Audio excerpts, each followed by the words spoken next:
They are at the start of their journey, they think outside the box, and they often come up with bright ideas. Their projects are innovative, they are a new generation of business people, and their distinguishing features are creativity and enthusiasm. This is the world of startups, the program about IT developers and the industry of startups.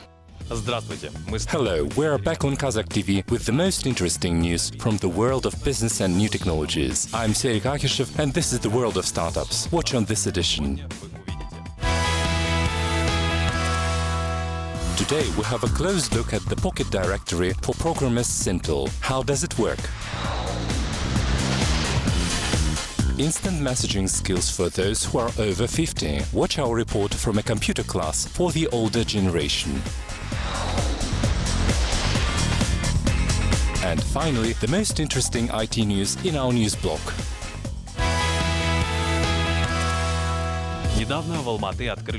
Recently in Almaty, free computer literacy classes have been opened. These classes differ in that their audience are students who are over 50 years old. By the end of the course, these mature students will be able to confidently use smartphones, instant messages and social networks. We have visited this course to find out how its students cope with it.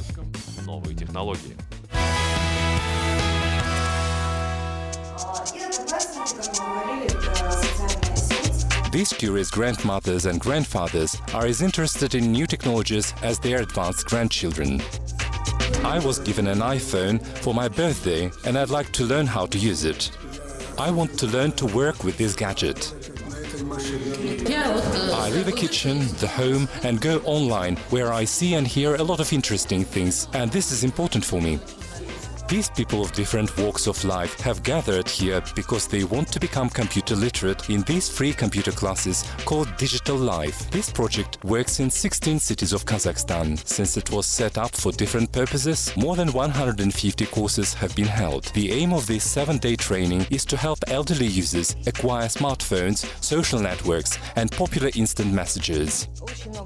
A lot of people never use up to 90% of what the smartphone can offer them. It can become a useful instrument and assistant in many spheres in finding useful information and making home safe. In these classes, one can meet people of different occupations and different ages. For example, Sara Bisheva is 82. She decided to take this course because of her granddaughter's suggestion. My daughter phoned me and said, "Mom, you don't know how to surf the internet and I can't get in touch with you through emails or text messages. You have to do something." I tried to start learning for a few times, but then gave up. For me, it's easier to make a phone call.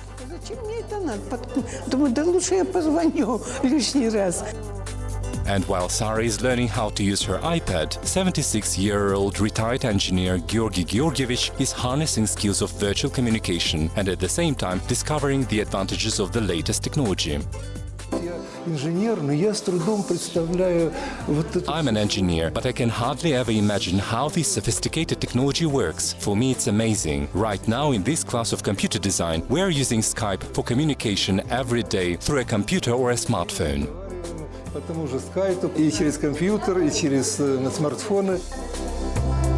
One of the participants decided to continue studying how to use technology and learn more complicated operations, such as online booking of their turn to get a reference note about the pension savings distance.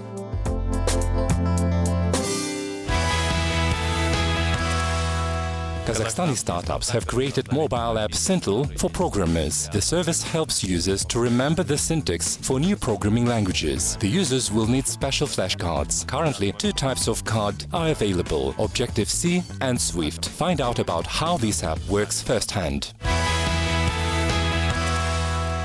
American blogger Derek Sivers once left a post on his social networking page where he suggested that programmers study programming languages through flashcards. His idea inspired Nurdaulet Bulatov, a programmer from Almaty. He suggested an idea of learning programming languages not through practicing, but using memory cards, in the same way as when we learn foreign languages. When you learn French or Italian, you may want to use cards with words on the language and Russian translation on the other side. He advises the same approach to learning languages for programming, but this was only his theory. He didn't create this app. The program is designed for users who have a basic level of programming. In other words, for those whose level of programming is intermediate. The startup is only at the beginning of its journey, but even at this stage, they already have more than 2,000 downloads. All similar apps are based on flashcards for studying human languages, not programming languages. This is probably one of the few apps which translates information from one language to a programming language. Programmer Davlet Kenjetaev is one of the pioneer users of Sintel. When there is a need in translating data from one computer language to another one, this program is indispensable, says the young man. Its interface is convenient and user-friendly. In addition, there is no need in remembering website names or book titles. It is enough to remember the ready cards with their codes and do so-called quizzes, special tasks on the app. Пришлось перейти на Swift. Currently, because of my work, I am using Swift. Like other programmers, I used Stack Overflow, but I had to acquire the program quite fast, and to do so, I used Sintel. Even now, this app is set as the main page of my iPad, and I read the cards and do short quizzes that are on the program. And thanks to this application, the switching to Swift was a lot easier. Мой переход на Swift стал более легче. Today the app is available only for payment, though the cost for subscription is nominal, just $1. In the near future, the service creators are promising to add more flashcards to the program and add more modified quizzes. And finally, here's a review of the most recent news from the world of digital technologies. Don't miss it.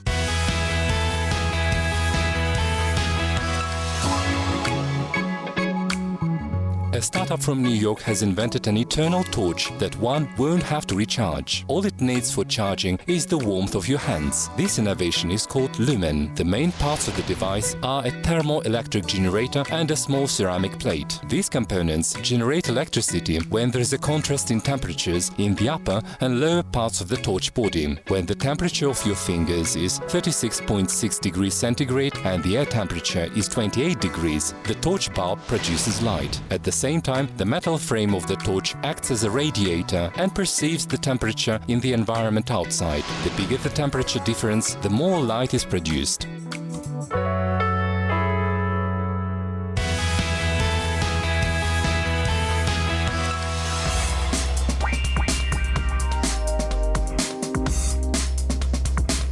The healthiest IT entrepreneurs, including founder of Microsoft Bill Gates, CEO of Facebook Mark Zuckerberg, and head of Amazon Jeff Bezos, have recently participated in creating a new ecological initiative. The fund Breakthrough Energy Coalition will invest in new technologies that will help mankind offset the negative effects of the climate change. The members of the coalition are ready to take financial risks to help new energy companies and innovators enter the market with their products in the area of cheap green energy that do not cause carbon dioxide emissions and air pollution.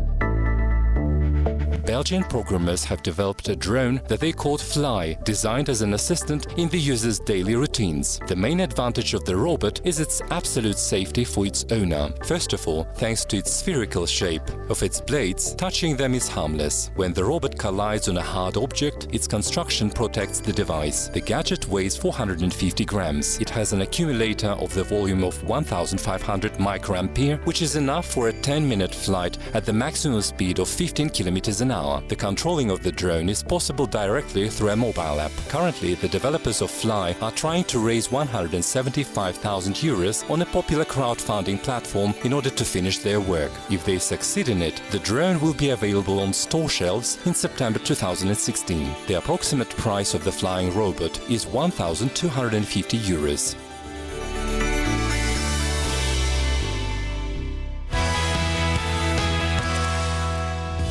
We hope this edition of the program has been useful for you. Leave your comments and suggestions on our pages on vk.com and Facebook. I'm Serik Akishev, and you've been watching The World of Startups. See you next time on Kazakh TV.